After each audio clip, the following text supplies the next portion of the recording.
Good morning, everybody. I know you're all accustomed seeing Lisa Lord, and I will attempt to stand in her place. She's unavailable this morning.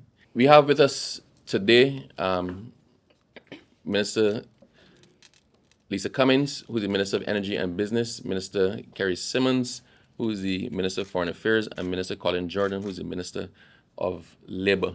So, Kerry, over to you. Thank you very much, Minister Abrams. Ladies and gentlemen of the press, good morning. This particular post-cabinet press conference is going to touch a few issues. I think the first and foremost will be an aspect of Barbados' foreign policy. Then after that, we're going to treat to a couple of other matters, the labor clauses issue, which is obviously of great concern nationally, and of course the inescapable issue of what government continues to do with respect to cost of living. If I can start on the question of foreign policy, I really want to thank the Nation newspaper for raising a matter in its editorial a few days ago, which suggests that we should have more conversation as a country with respect to Barbados' foreign relations. I could not help but agree with many of the sentiments expressed. And you will recall that it was last year in the estimates that for the first time, the Ministry of Foreign Affairs would have appeared in the well of the House in order to have an extensive discussion on the country's foreign policy.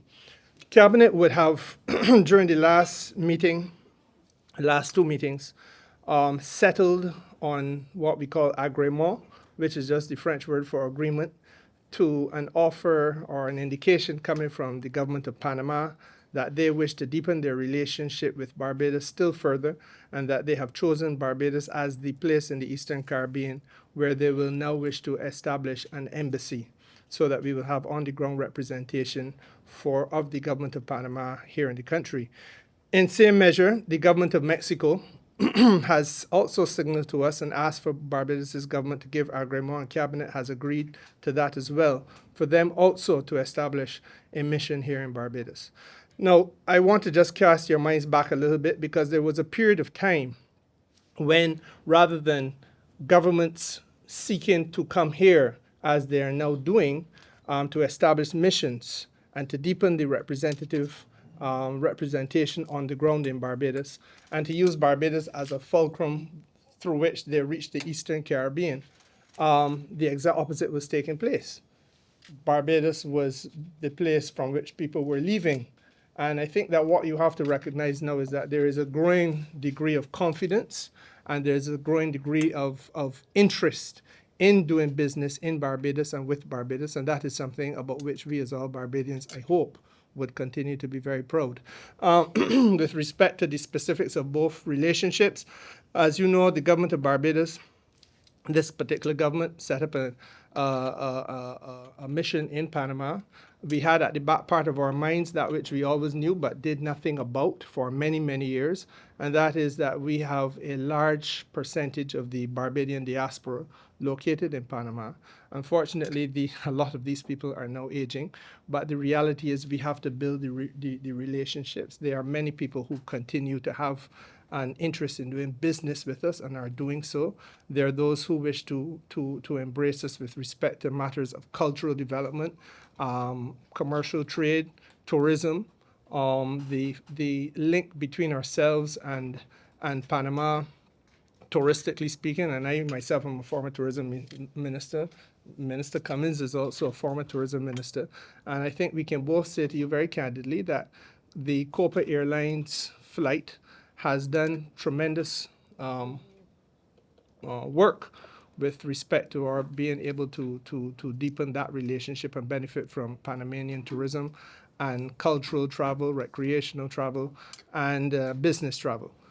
Similarly with Mexico, the new foreign minister of Mexico has expressed a very strong interest and a keen desire to deepen the relationship with Barbados. Barbados, for Mexico, has been a point in the Caribbean through which the Mexican government has been able to build relationships of a cooperative and developmental nature not the least of which is in the agricultural sector. Tremendous work is being done between ourselves and Mexico in that regard. I should say also with respect to Panama, the question of climate change and Barbados' voice in the international community on this matter. I should not say change, I should say crisis. This crisis we have with climate. As you know, the Panama Canal has itself now become challenged in order to maintain its role as being the crossroads of the world, so to speak, again, because of the climate crisis. You have a shortage of water because you have a shortage of rainfall. Because of that shortage of rainfall and water, the Panamanian government is challenged in order to find a way to raise the levels of water so that the Atlantic side can meet the Pacific side and the ship can pass through easily. The amount of times that those locks would have operated traditionally in one day has now substantially decreased. And in October or November of last year, there was actually a backup of ships at the canal, which may have been 70 or so ships long, waiting for their turn to come through. That was entirely unprecedented. But each of those ships is carrying product which is representative of the desire and the demand that the consumers here in the Caribbean have, representative of the desire and the demand that the business people here in the Caribbean have in order to get our goods out of the Caribbean region into the Asian market, or alternatively get our goods from the Asian market to the Caribbean region. And it is obviously a knock-on effect which is felt by our people in this perennial way on the matter of cost of living, which Minister Cummings will also speak to during the course of today.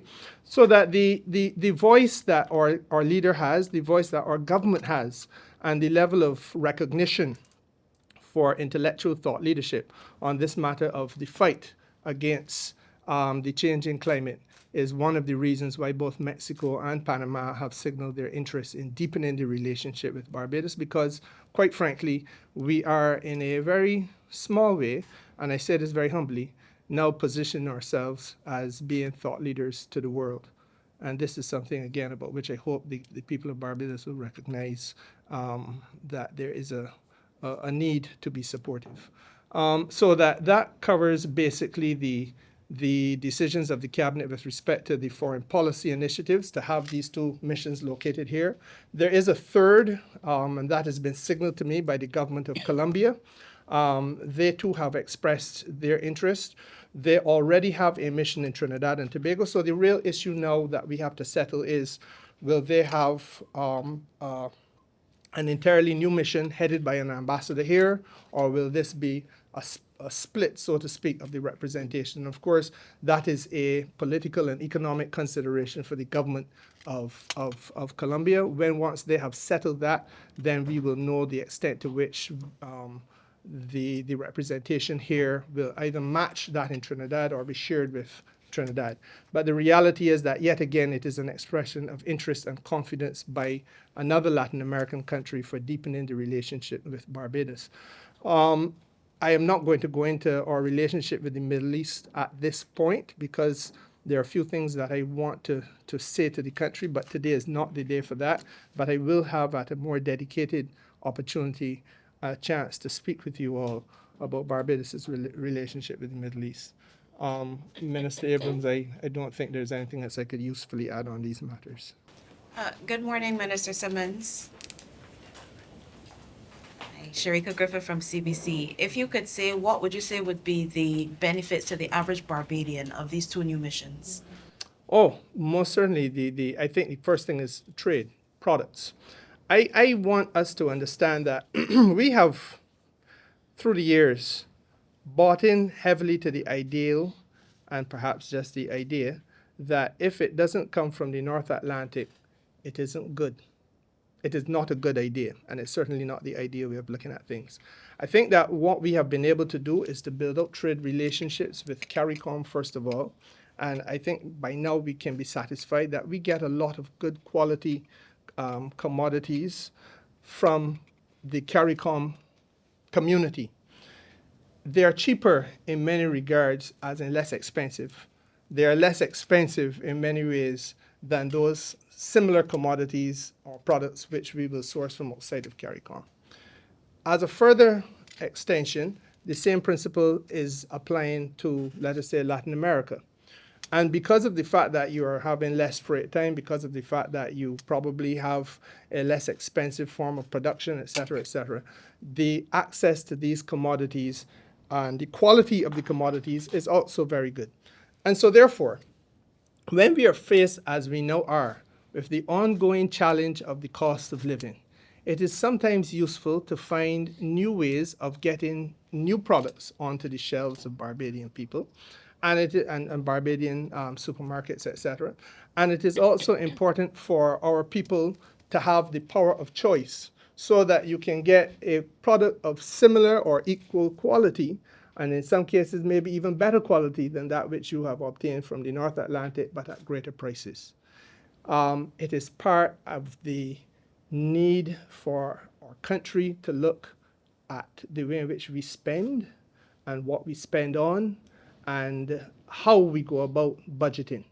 And I think that what the government has to do is to provide you with options wherever possible, work with the private sector to make sure that there are new product lines.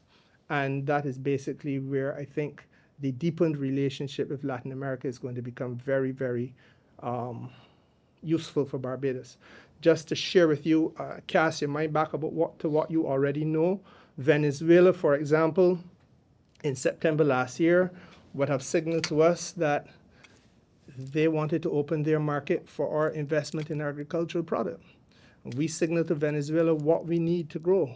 And because we don't have as much land space here, they will give us, I can't remember how many thousand acres it was, but make the acres available to us so that we can begin to do our own thing. Similarly, we have that type of relationship with Guyana. We have that type of relationship with Suriname. And as we build out that network, we make it easier for this country to have food security. And by extension, it makes it easier for our people then who are in business to start to do more with the business opportunity, including exporting of some of their product. Minister,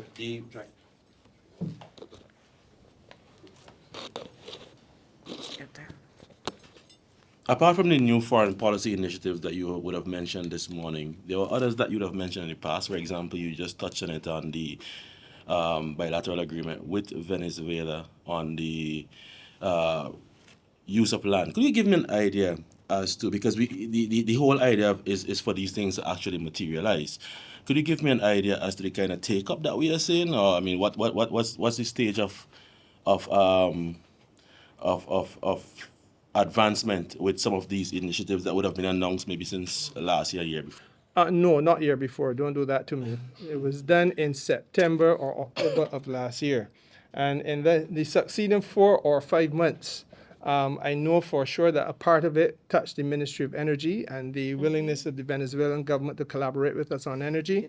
And a mission from the Ministry of Energy went to Venezuela, and I think twice. Yes. One was led by the lady sitting right next to me, and a technical one thereafter. Work happening in the interest of the people of Barbados, not loitering on the steps of government.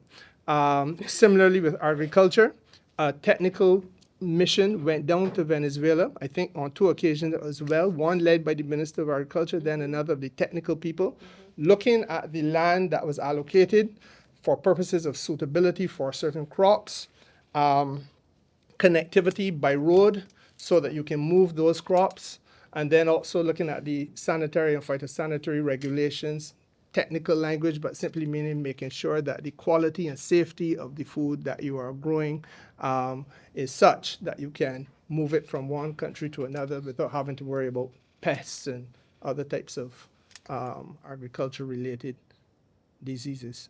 So that the work behind the scenes has begun and is ongoing.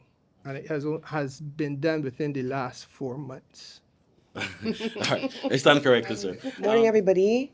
I think perhaps it's important that we do have this conversation immediately after the presentation just made by my colleague, Senior Minister Simmons, who is responsible for the Ministry of Foreign Affairs and Foreign Trade, but he's also the Senior Minister for all of the productive sectors. And so whether it is energy, commerce and business, agriculture, our industry, he does have, and tourism, he does have oversight over the operations of all of those various line ministries and how they're all fit together neatly.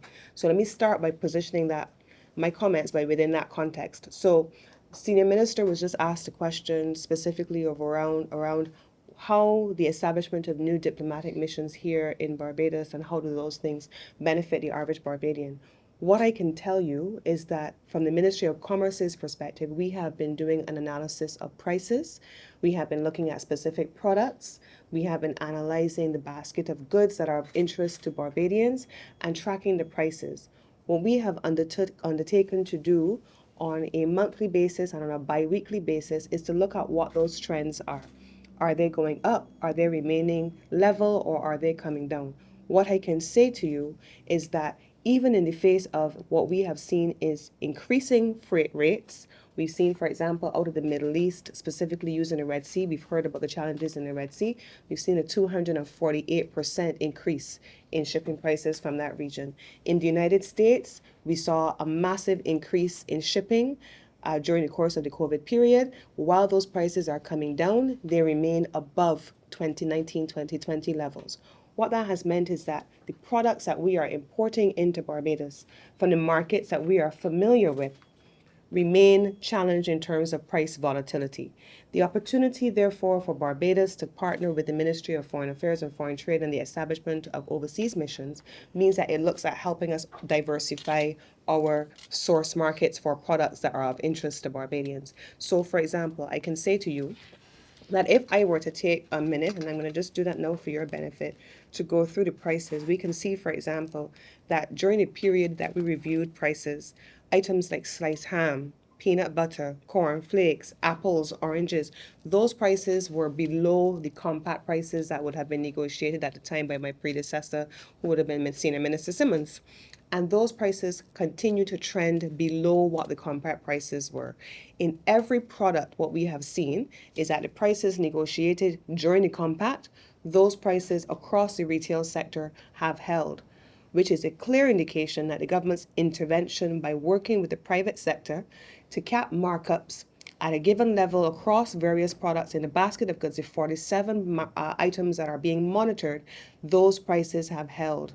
And we have ensured that we can work with the private sector in the interest of Barbadians to, one, keep prices even outside of a compact where we can control them in as much as we can control them, because let me be clear, we have no control over freight prices. Senior Minister Simmons has spoken about the Panama Canal. In the Panama Canal, we have seen the introduction of a Panama Canal service charge, which adds a further close to just under $300 per container coming through the $300 USD, this is, coming through the Panama Canal. We've seen a further charge of around $1,200 per container by one particular shipping line. So those charges are not things that the government of Barbados has any control over. But that notwithstanding, we have continued to work very closely with the Bridgetown Port.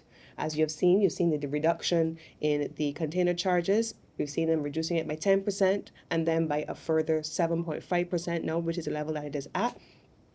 That constitutes a percentage of the overall cost, and so it matters to the consumer how we're able, even if in incremental stages, to cap prices or to introduce measures which will dampen the impact of external factors on the prices that are paid to I should say the prices that are charged to Barbadians. And I want to take the opportunity to thank the private sector, despite some challenges, for always being willing to come to the table. And they have, and I believe I heard the immediate past president of the Chamber of Commerce speaking earlier this week. And he spoke in the public space about a meeting that took place in a private space. And so I want to take the opportunity to thank him for his willingness at all times to engage with us. But yes, they have placed on the table in that meeting some further recommendations on how, together with the private sector, we can consider making further interventions into the market. And I can give the commitment that under the Ministry, Department of Commerce, we will be developing a paper in collaboration with the private sector and looking at how we can further make any further interventions into the market where applicable to ensure that we do what is necessary to protect the interests of consumers. I'll say that, and then the final thing that I will say, however, is that I don't want to give the impression that we have full control over prices, which we do not. All of the factors are not within our control. But this government and the compact and the post-compact period, they have all demonstrated a commitment by this administration to do that which is necessary and that which is within its control to ensure that we protect the interests of consumers. We've seen countries all around the world. Every country has been complaining about increasing prices. These are not factors that are impacting Barbados alone. But what we have seen is that the Barbados government, this administration, where possible, where within our control, we have not been afraid to act.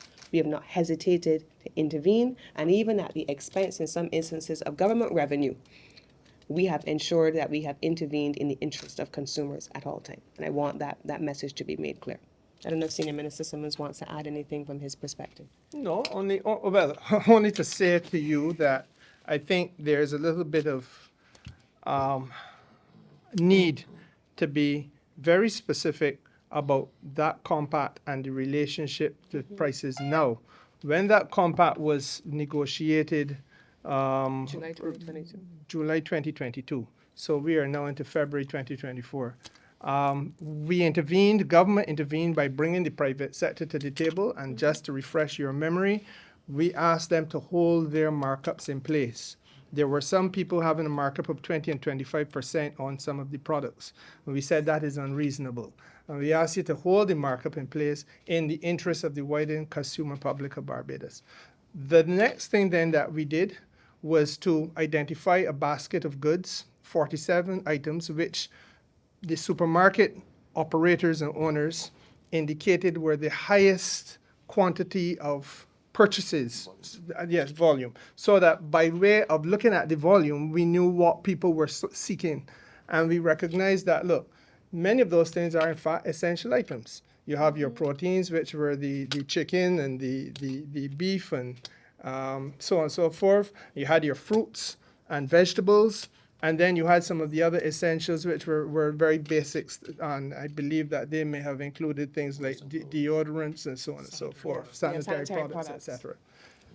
And the statistical evidence that the Ministry of Commerce is now making available indicates that today, all those months after, those prices continue to be on or about where the compact prices were or actually below. And so therefore, I think it indicates two things. One, the usefulness of the government's intervention as we did at that time. And secondly, the continued general good faith of the private sector in this regard. Yes. And as the Prime Minister has always said, we're all in this together. And you know, it takes many hands to make a load lighter. And I think that there's evidence now to show that that is what is happening. And so I do not know what other questions you have for me, but that is the positive feedback that we have for you. Yep. I can give you an example for your benefit. Rice. Barbadians eat a lot of rice. And we have been, through the compact, able to shield the average Barbadian from the full pass-through effect of the global increases in these prices. We've seen that Barbados, as a result of the measures introduced and the good faith of the private sector in holding our confidence as it relates to the markups, that the prices of rice in Barbados remain below the global average for rice sold across the world. And so we are navigating a range of factors. And so whether it is eggs, tuna products, sardines, the sanitary products to which Senior Minister referred, what we're seeing is that in 2024, February, our prices have held at the compact level as at July 2022 across the board for most of the products, with a few exceptions, which we think perhaps is an overwhelming endorsement of the intervention of the government of Barbados from July 22 until now. And even though we have not had the compact in place, the private sector has still held faith with us on the compact pricing and on the markups. No, can I just say one last thing? Because I know the country I live in, and I know that it is very, very fashionable and sometimes almost instinctive to go after the government. And this particular member of the government, don't mind, my shoulder is broad. But I can say to you, in all honesty, that I anticipate that I will be told that at X supermarket, the prices are higher today than it would have been in sometime during the period of time of the compact Yes. on one product. And what I'm saying to you is that this this information we are sharing is looking at the totality of the supermarkets outlets involved and looking at the range of products. And we feel satisfied that there has been this consistency of the pricing. Now, it doesn't mean that you won't find an exception here and there. Yeah. What is important for government to now do is to again intervene and to make sure that there's available to the public the information as to where you might find, let's say, chicken, for example, at a price point that is perhaps lower than where you might be seeing it where you're accustomed going. So that the consumer has that power of having in his or her hand the choice of saying, look, if I go to supermarket A, I can get what I'm looking for at X amount of dollars, whereas if I go to supermarket B, I can pay X dollars and 50 cents more. Is it worth my while to take that extra drive to go to supermarket A, or is it not worth my while? There are some people who will say yes because that is what they want to do. There are some people who will not. But the point is, we have to again try to find a way to help the consumer in that regard, and we will be publishing the information which is available to the Ministry of Commerce and being refreshed by the Ministry of Commerce. How frequently? On a monthly basis. On every month. I would love for us to come to a point where we can do it by way of using the technology and have it on an app and make the app available to people in Barbados who want to do that type of research and say, look, if I go to X supermarket, I can get whatever I'm looking for at a point which is more competitive. And perhaps that day will soon come. It does cost a little bit of money and take a little effort to get there, but that is where our mindset is at this particular point in time.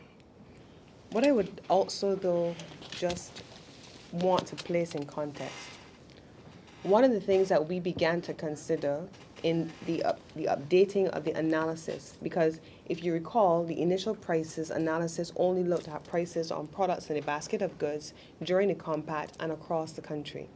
We have also been comparing items within the basket of goods as well as those that are of interest because they're highly consumed by the public. So we've been looking at what the price movements on those have been.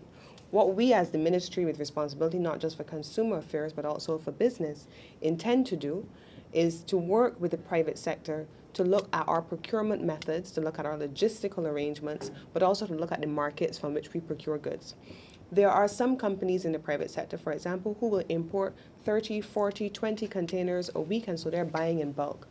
And then you will have some smaller operators, for example, who are buying from the importers. And you expect that you're going to have some divergence in pricing as a result of those. That, for example, if you go in any of the bulk, the wholesale stores, you're going to get, because you're buying in larger quantities, a lower price than if you go into the retail operations. And so what we have done is to bring all of the parties together to be able to make sure we can put measures in place that ensure that businesses are able to look at their procurement and their logistic arrangements, and on the other hand, that consumers benefit from the kind of coordination that is going to be necessary on the business side. So we're trying to be as holistic and as comprehensive as possible in the interest of all of Barbadians, all of Barbados. Taking into account the statistics which answered one of the questions I I had in mind, and also factoring that obviously government cannot be asked to mitigate the tidal wave of cost of living that is pretty much a global phenomenon. We recently still though had update from the central bank governor showing significant growth in Barbados. However, we had that being questioned by some sectors of the public, given the fact that in their view did not translate to the cost of living and that they were experiencing at the point in time. Is it a case that we need to now have a conversation about spending patterns, procurement? What exactly is left that can be done at this point? Look, although I have long said, since I was sitting in the chair as Minister of Commerce, that we did have to have a conversation about our spending patterns. In fact, I believe that I did an interview with CBC during the month of January of this year, where I reiterated that position. And I can refresh your memory even further. I was called everything other than the name that my mother gave me in a church. Because I said that Barbadians have to be prepared to look at the way in which we spend. And there are a lot of things that we do have some control over. The selectivity of what we purchase and where we purchase it from is in fact one of those things. The private sector has, as Minister Cummins has said, to look at diversification of their lines and so as to give us more options. That is where the Latin American market becomes very useful, especially for fruits, especially for all of the agricultural related commodities. So let us just broadly say food and beverage, juices, etc. It's not just the meats and so on, but we can get a lot of very good quality out of neighboring countries. Do we do enough of that? I think the answer is no. Equally, the cost of living doesn't begin and end in the supermarket. It is also a reality of what we see on our streets. And you have to make choices. I have a friend who tells me that he will go to a rifle range, believe it or not, and spend about $200 on a box of ammunition to practice shooting. But that same friend will tell me that the cost of gas at the pump is too high. I don't want to say to him that he should not shoot because that is his choice. I perhaps may choose to run about on a playing field, but we all have our preferences. But having said that, what we do have is a control over those things that we do and do more of or do less of. I have suggested to this country, and it has chosen not to listen at all, to the view that there is a need for us to do a little bit of carpooling in Barbados. I continue to give the example, which is true as recently as this morning, I have no doubt, that there are 4 or 5 people who live in the area where I live whose children go to the same school. And every one of them go down every morning in a different motor car and come back up every evening in a different motor car. We know these things to be true. We leave home and go to the same church as our neighbors, but we go to the same church in 2 separate vehicles. And the question then becomes, what do we do as a community of people to work together collaboratively in order to try to ease some of the pressures that we know we're all under? It cannot be for the government to intervene. But government has intervened very often. We intervened to cap the prices at the pump for diesel and gasoline. We then intervened again in the households or domestic electricity bills up to a certain 7.5%. We intervened at the port in order to make sure that the cost of freight was kept down to what it was before 2019.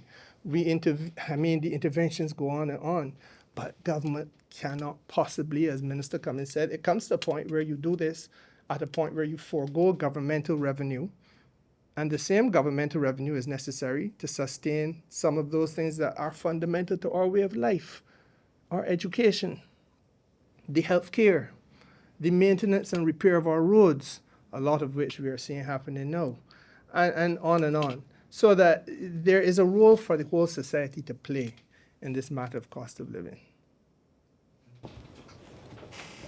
Minister Cummins, since you mentioned the comments made by the immediate past president of the BCCI, I wondered if you care to respond to the other comment he made that the reduction in container charges wouldn't necessarily translate to any major savings for consumers. So this is a point which was raised, yes, in the meeting. We did do a simulation of how the costs were stacked in terms of landed prices. So we did a comprehensive analysis of, started to look at first cost. So in the first place, if I'm buying a good from China and the price is at the same level that it has been since July 2022 or prior to 2019, then that's your first cost. If, however, that price has gone up, the price at which you're buying it in the first instance, before you even get it on a ship, will begin to be your base price. Then we started to look at the freight pricing. And what we saw, and I already outlined, the freight pricing could go up or it could be coming down, but still higher than 2019 level. That's the next layer of your cost. By the time that product lands in Barbados, you have either a free out port where you have the cost captured in a particular way, inclusive of the duty, or alternately, you have the cost insurance and the freight pricing. Then you have the port charges. And so the combination of those things are all external. Barbados has no control over, as I said before, the first costs.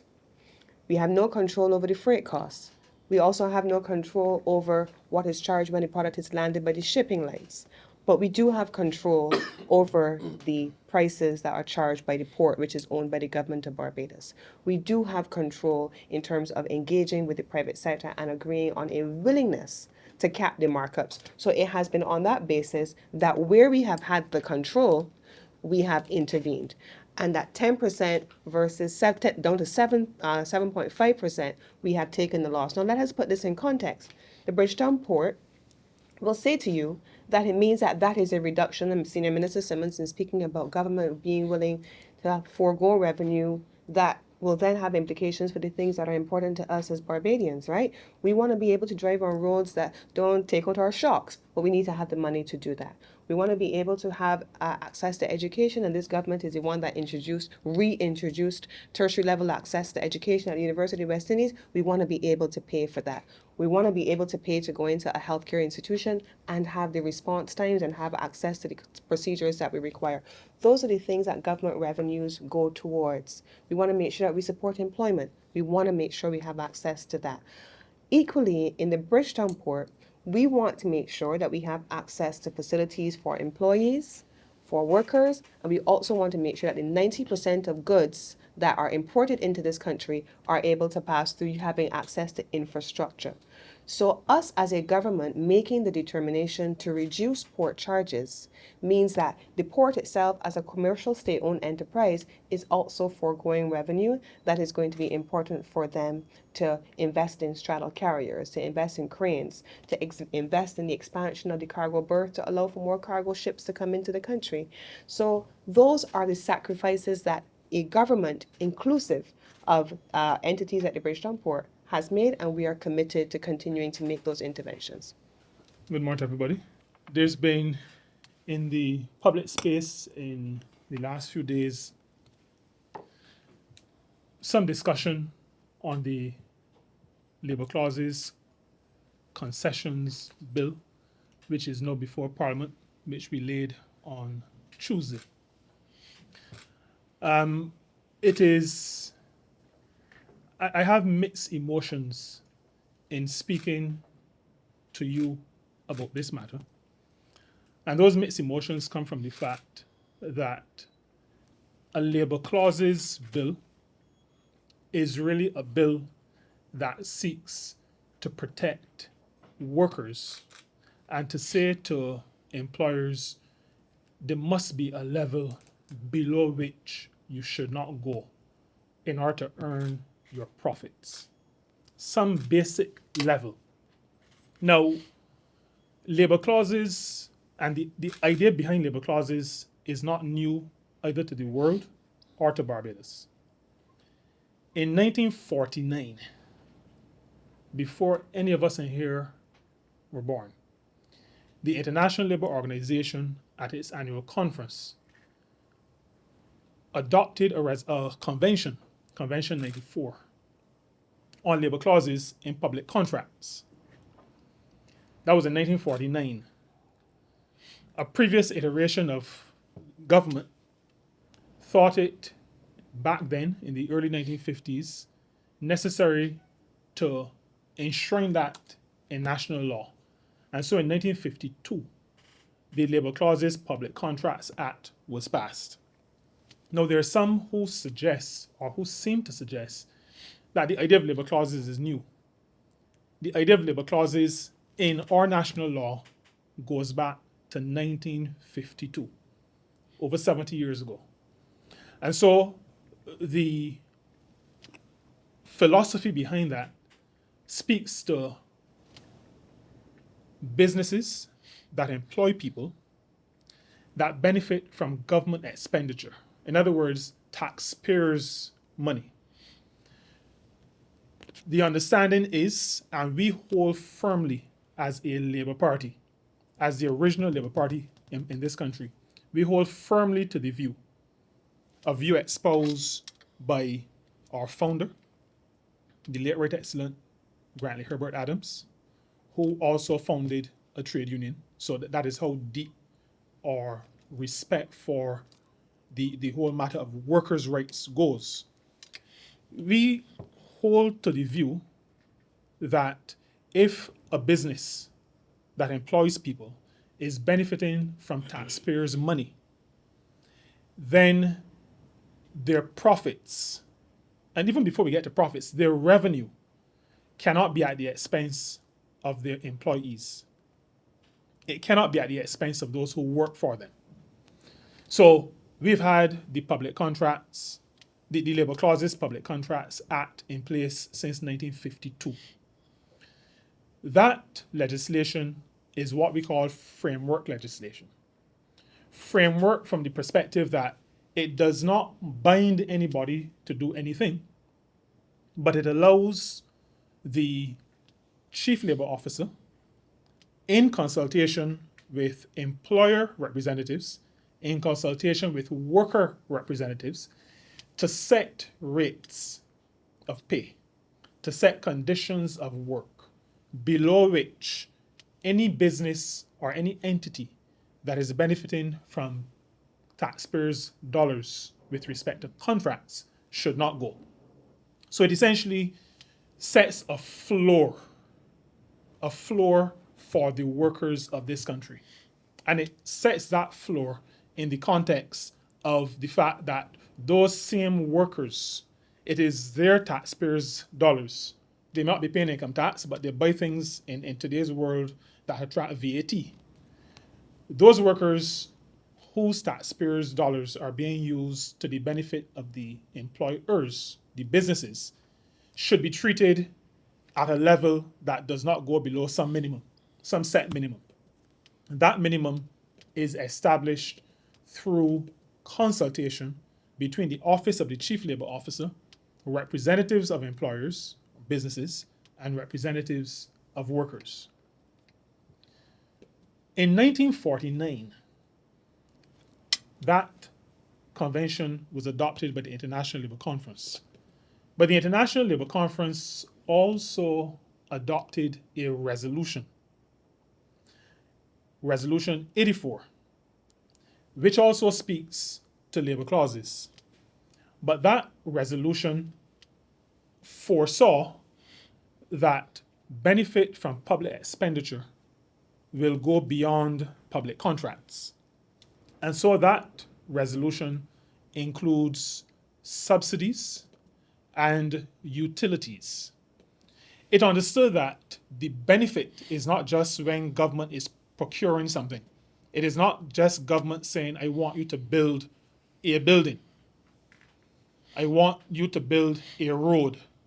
I want you to construct something that we can see. It is not just we want to buy rice and potatoes for the school meals department. Benefit from government expenditure also includes subsidies that are given to organizations. Subsidies are given to businesses in this country. But what has happened over time is that rather than government collect money and hand over as subsidies, economic activity and the economic governance, how ministries of finance work, how central banks work, has evolved to say, well, rather than you pay me taxes and I give you a subsidy, you hold the taxes that you would ordinarily give to government, pay over to government, you hold those. That's called tax concessions. So it is a subsidy in a more manageable form of governance. Rather than you pay me, I pay you back, but you remit and I give you back, you hold. Those are called concessions. And so we've realized that as we develop as a country, there is need to make sure that our legislative framework, our laws, how we govern and manage, presents not just for those businesses that are the beneficiary of public contracts, but for those who receive concessions as well, that we have a system that provides for them to meet some minimum standard in the treatment of those who work for them. Last year, we, in a conciliation session that I conducted in the construction sector, and I do these from time to time. Many times the public is not aware of the conciliations that we do because they do not publicize, because talks are broken down between workers and employers. Is not really for me to put that in the public domain immediately. But we had a situation in the construction sector where a matter came to my attention. And one of the things that came out of this discussion was that in the construction sector, there are employers who, in order to win contracts, particularly government contracts, rather than treat their workers as the employees that they are, refer to them as subcontractors. So you have a mason or a steel bender who is told to come to work for 8 o'clock or 7:30, who is told exactly what to do, the time by which it is to be done, given all the tools with which to do the work. In other words, fulfilling all the requirements to be considered an employee. Some of our construction companies are treating to those workers as subcontractors. Now, what happens when that approach is taken is that the construction company has no responsibility for the national insurance. And we have a lot of Barbadians in this country who will reach retirement age, who will reach pensionable age, and will find out that there is no coverage for them. This government and this party in government is not about that. We are not accepting that, particularly as it relates to taxpayers' money. You cannot benefit from taxpayers' money and then put those taxpayers out to pasture when they really need the protection. And so last year, 2023, we established, after consultation between government through the Office of the Chief Labor Officer, the Barbados Employers Confederation, representing employers, and the Barbados Workers Union, representing workers in the construction sector, met, consulted, and I spoke to Parliament and to the country, and we established rates of pay and conditions of work for persons in the construction, and it really extends to road building as well. I start with that to say to you that the idea of labor clauses is not new. So while 3 consecutive front pages speak to the matter as though it is something new, it is not. And if we're going to be very honest about the discussion, we have to recognize that we're not talking about a new concept, one, but we're also talking about protecting workers. And a country and a government, and I feel very strongly and passionately about this,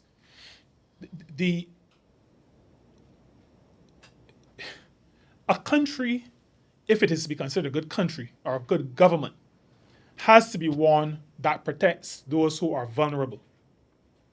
There's no need to protect millionaires. There's no need to protect those who can hire lawyers and pursue people. There is need to protect those who are at the bottom of the economic ladder. Let me not say socio, because socio conjures up some other things, including right thinking. And some of those who may be at the bottom economically may be way up sociologically. But anyway, that's a different discussion. So this idea of labor clauses is not new. And it speaks essentially to protecting the workers of this country. Now, coming out of the labor clauses, public contracts work to set rates. Because remember, that we had legislation from 1952, framework legislation. But as far as our research goes, no rates or terms and conditions of work have ever been set using that 1952 legislation. We have come to the place in Barbados where, and as we did the national insurance revitalization, we realized that there are people outside the net who are going to suffer later. They could include some of our parents and grandparents who will suffer down the road if we do not put systems in place to allow them to be appropriately covered by Social Security.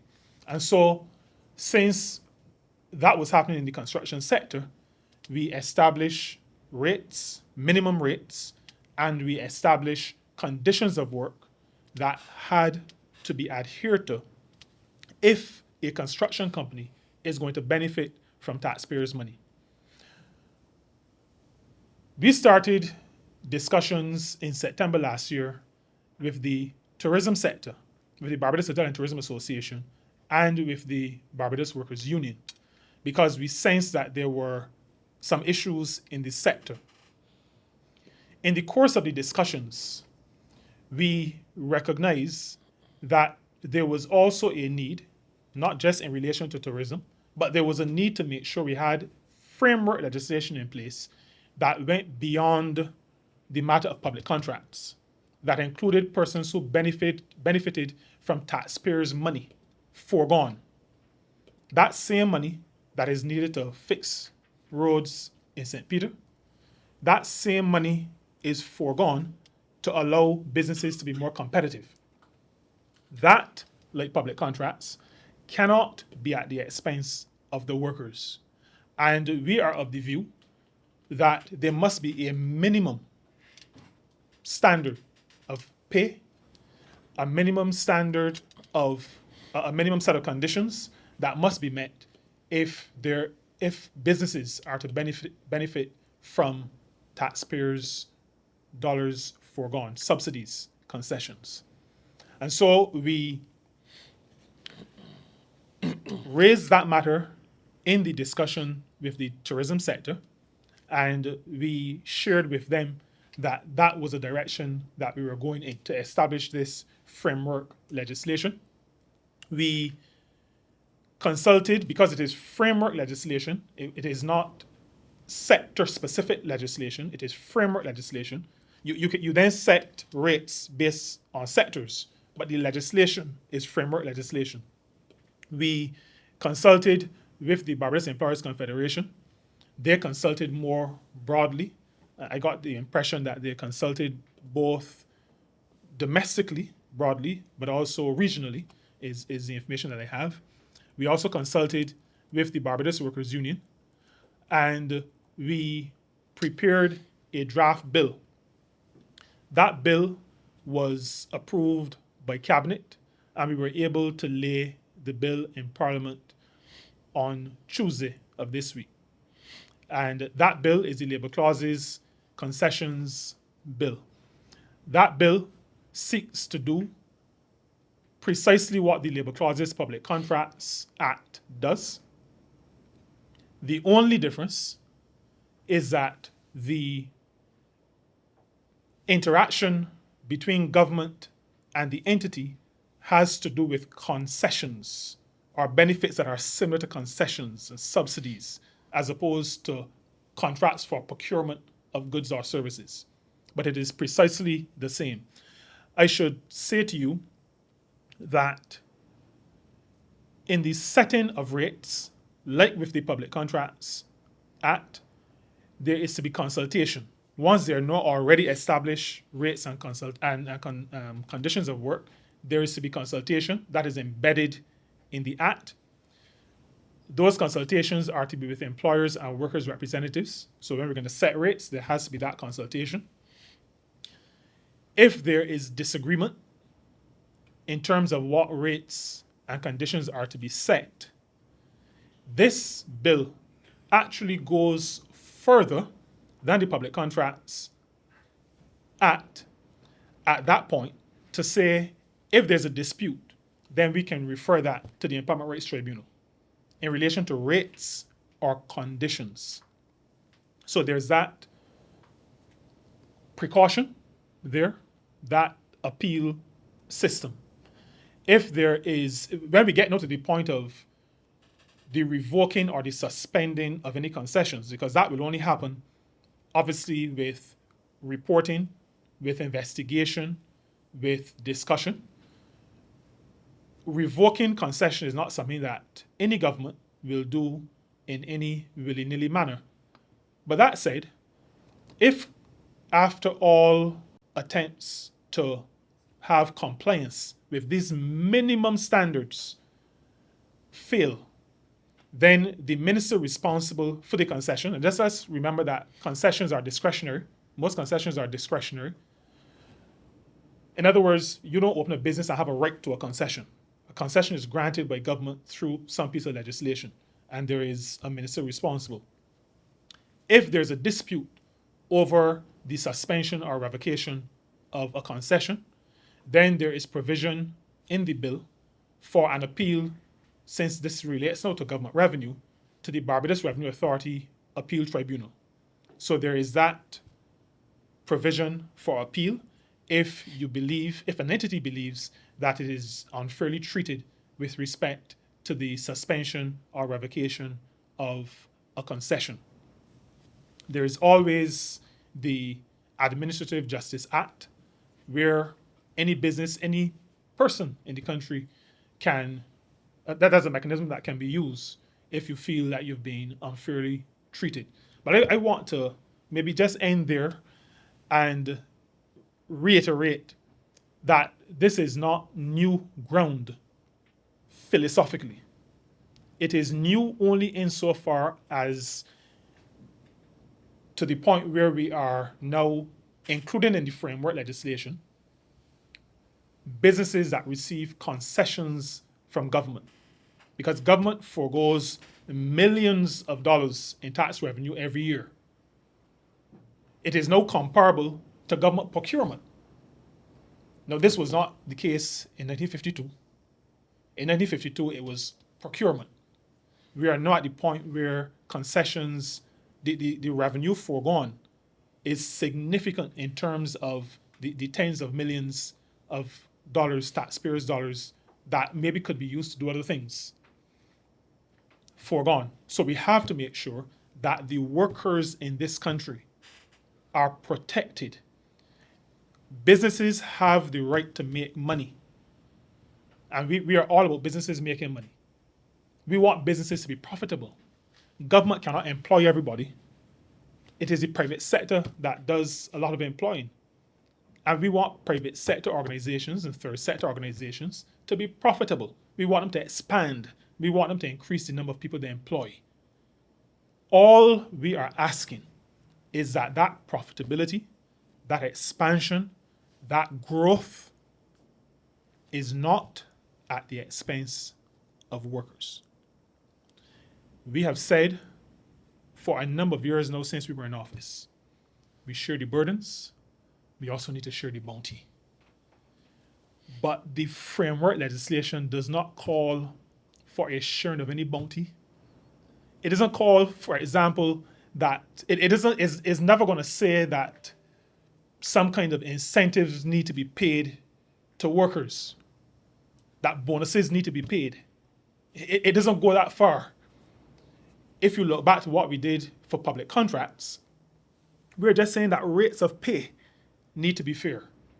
And when we did the public contracts, when we set those rates, we did not use the rates of the highest peers. We recognize that there are a few hundred contractors in this country, and there are different levels of robustness, if I may put it that way. You know, they have different balance sheets, different income statements.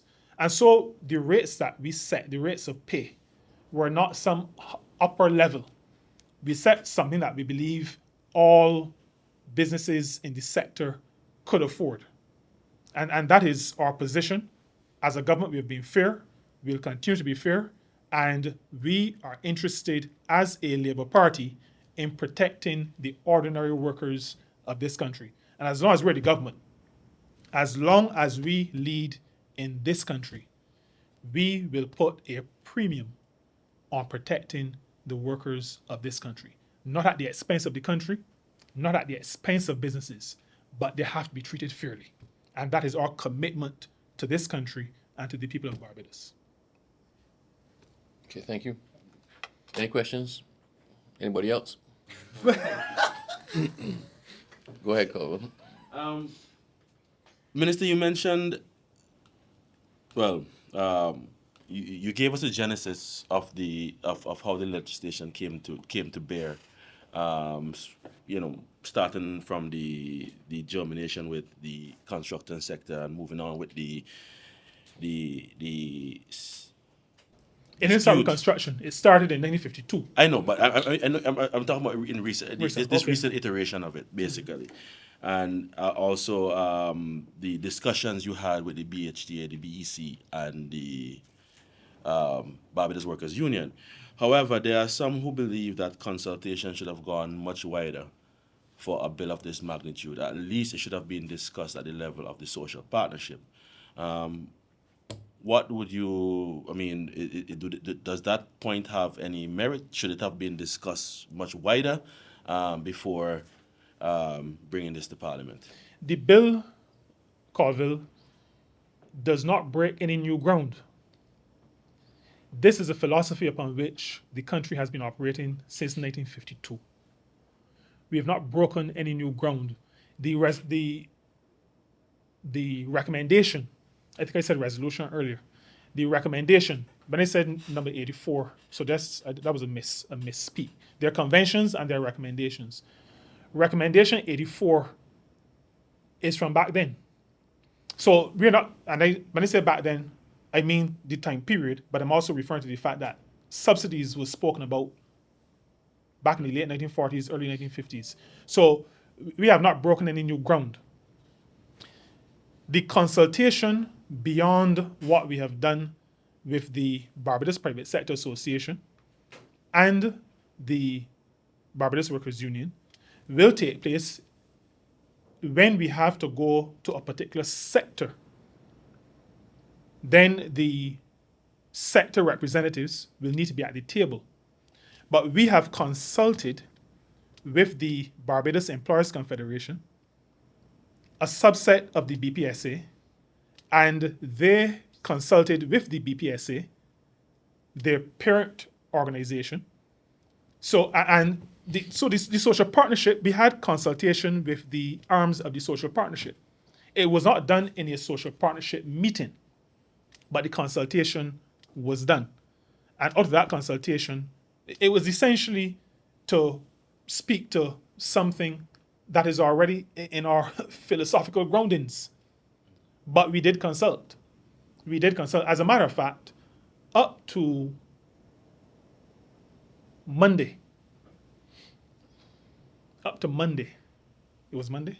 I don't know if it was Monday. But anyway, we met very, very recently, within the last week and a half, with the Barbados Private Sector Association and the Barbados Employers Confederation. And we actually made 2 adjustments to the bill, to the draft bill, before we approved it as a cabinet and then laid it in Parliament. So there's been consultation. And there have been amendments to the bill, to the draft bill, based on the consultation. So there have been amendments already. The bill that has been approved by cabinet and laid in Parliament, the one that you should have used before you went about printing all the stuff that you did, that bill, no, I feel passionate about this, because this speaks to workers. This speaks to protecting workers. So when you hear me sounding strong on this, it's because I feel very passionately about it.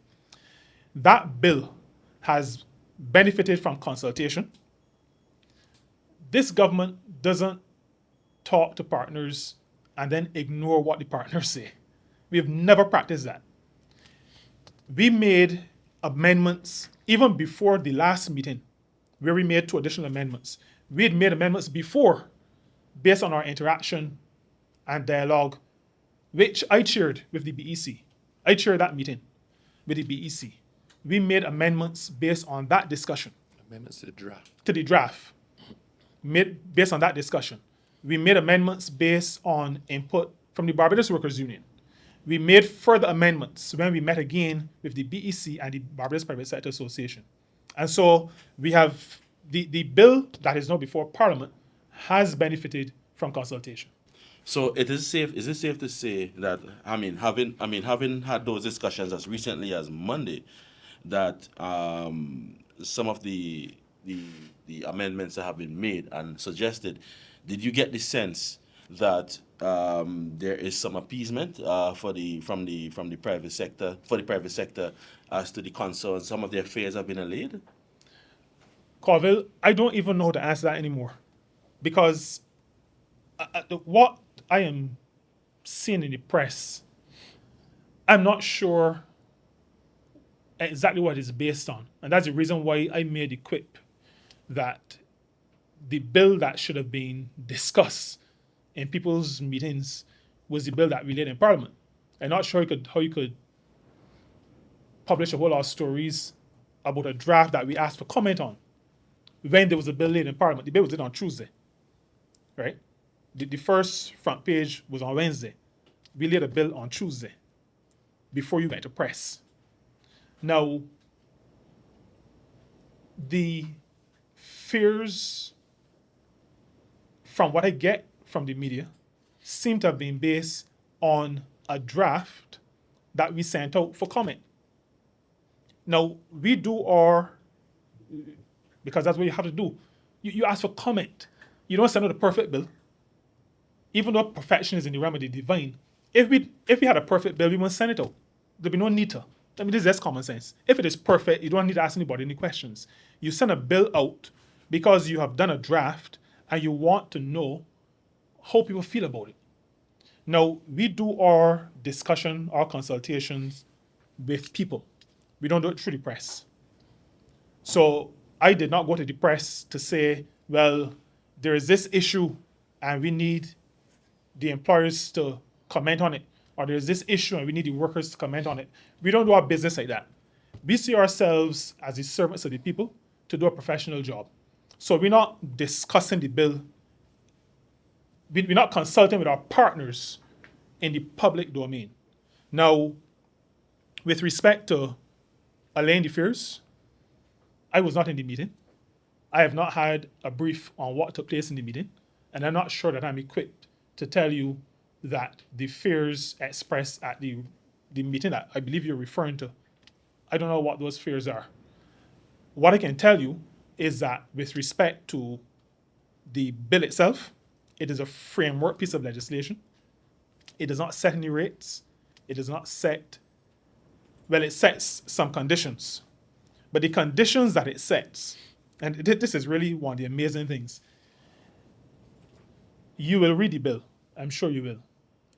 The only conditions that have been set are pieces of labor legislation that already exist. The only thing that the framework bill says you must adhere to are things like the Employment Rights Act, the Employment of Women Maternity Leave Act, holiday with pay. Now, if you were telling me, I don't know if you were at the meeting or if you got any inside information, but if you were telling me that the employers are upset with having to obey and to comply with those pieces of legislation, then I'd like to know so that we can sit now again as a cabinet to say, well, we're not on a slippery slope, but we're at the bottom. Because those are the only conditions that are in the bill. They are in a schedule to the bill, and they list already existing pieces of legislation.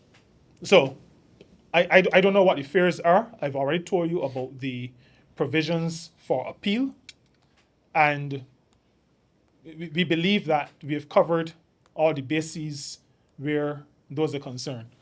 We've the third schedule of the bill, Employment Rights Act, just for completeness, Employment Rights Act, Employment Prevention of Discrimination Act, Employment Sexual Harassment Prevention Act, Labor Clauses Public Contracts Act, Labor Department Act, Protection of Wages Act, Safety and Health at Work Act, and the Shops Act. These are all pieces of legislation that you already know. All businesses need to abide by these. But remember that in setting rates and other conditions, there has to be discussion. So there's not going to be any consultation over whether or not these 8 pieces of legislation are to be complied with. There's not going to be any consultation with respect to these 8 pieces of legislation that are to be complied with. There are pieces of legislation that are to be complied with. There's discussion because we have to modernize legislation, but not fundamentally about whether or not these are optional or not. Wait to see debate in Parliament? We debate this bill on Tuesday. And then, how soon are you likely to begin the consultations as it relates to the rates? Once the bill is passed, we will start the consultation. With the intention is to begin with the hotel sector, and that comes out of meetings that began in September of last year, where we were seeking to establish some minimum for the treatment of workers in hotel establishments, a minimum level. We were not debating a collective agreement. It was a minimum standard in a few areas. Those discussions, initially led by the Prime Minister, then led by Minister Ganesh and myself, took place right up until a couple of days before Christmas last year. And we agreed some areas, but we did not agree a final document. So it is our view that we need to make some progress where that is concerned, to continue that consultation to establish some minimum. That discussion in terms of establishing a minimum, a floor, started in September and went right through to December. I wanted to go back to the constellation thoughts that you were having. You outlined the scenario regarding the construction sector and so on, with the workers not being treated as subcontractors and so on. How big a problem is that, not only in the construction sector, but overall within labor in Barbados? I can't give you numbers. I know it is a huge problem in construction because you'll go on a site and there'll be maybe 150 people, and the chief labor officer will ask about the employees and we'll get a list of 20 or 30. It is a huge problem in construction because construction hires large numbers of persons for projects. The other large employers would be the same tourism sector, but we don't see as big an issue anything close to construction. We don't see any tourism sector because there's been a culture of you employ people. What we had in tourism were people being employed on 3-month contracts and 6-month contracts. But season has always been part of because the industry is seasonal. But we went past seasonal, unfortunately, to having these 3-month contracts where people can't get, one lady said she and her husband is a guard, a watchman, but she can't, together because of the temporary nature of the contract, can't buy a TV stand on hire purchase because the hire purchase company not accepting this 3-month contract. I mean, you can't go anywhere and get any, unless you plan to pay back in 3 months. You can't get anything, you can't do anything with the 3-month contract. And if you're gonna pay back in 3 months, you gotta go right at the beginning of the contract. So these are some of these that are happening in Barbados, and I feel absolutely certain that the workers of this country understand what is happening and appreciate what government is doing on their behalf. And I give to them my word that we will make sure that nothing derails our work to make sure that the workers in this country are able to at least have a decent standard of living. Dignity. Yeah, they have to live in dignity. They're human beings. In terms of adherence to the labor laws in existence, we already have the Employment Rights Tribunal, which adjudicates in these matters. Now, based on this concessions clause, the Minister of Labor, your office, would be the the adjudicator, based on my understanding of it.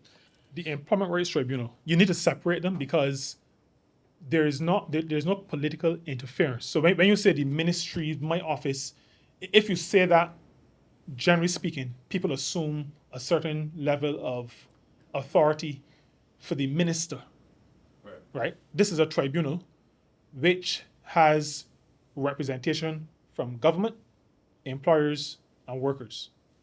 Okay, understood. But it is within the ambit of the ministry responsible for labor. Right. So the question remains: why the redundancy then? Why not just put it under the Employment Rights Tribunal to determine whether these measures have been adhered to? To determine whether These measures, because the system already exists under the Employment Rights Tribunal too. well, for certain matters, the investigation will happen by labor officers. Once there's a report that there is some non-adherence, labor officers do what labor officers do. And what labor officers do is to investigate and then report back. The Office of the Chief Labor Officer will then relate to the ministry that grants the concessions. Remember that in this situation, there's a ministry responsible for granting concessions. It might be finance, it might be tourism, it might be agriculture, it might be industry. There are concessions in various are given by various ministries. That's where it has to go. Now, given that we're talking about revenue foregone, we believe that to appeal having concessions suspended or revoked, the body to go to is not back to the Employment Rights Tribunal because it is now no longer simply a labor relations matter. This is an appeal at the level of having your concessions revoked or suspended. The Revenue Authority's appeals should come into place there. The Employment Rights Tribunal will deal with if there is a dispute on the setting of wages and conditions of work. So there's a consultation, we publish, and an employer believes, no, you should not have included safety shoes in that minimum, that the company is supervised safety shoes. There's going to be dialogue, and if there's no agreement, then the employer can appeal. Then it would be for the Employment Rights Tribunal. When you see the bill, you will see the very last schedule has what are called consequential amendments. And one of those then expands the remit of the Employment Rights Tribunal to hear that particular dispute on whether or not these should be the minimum rates or whether these should be the minimum conditions of work. Okay. I want to thank everybody. I want to thank Minister Jordan because he's supposed to be somewhere completely different right now. So The secretary was escorting. I want to thank him for sticking this one all the way through and answering all the questions. I'm sure that you'll have well enough to take you through to the whole of next week. So thank you all. Thank you.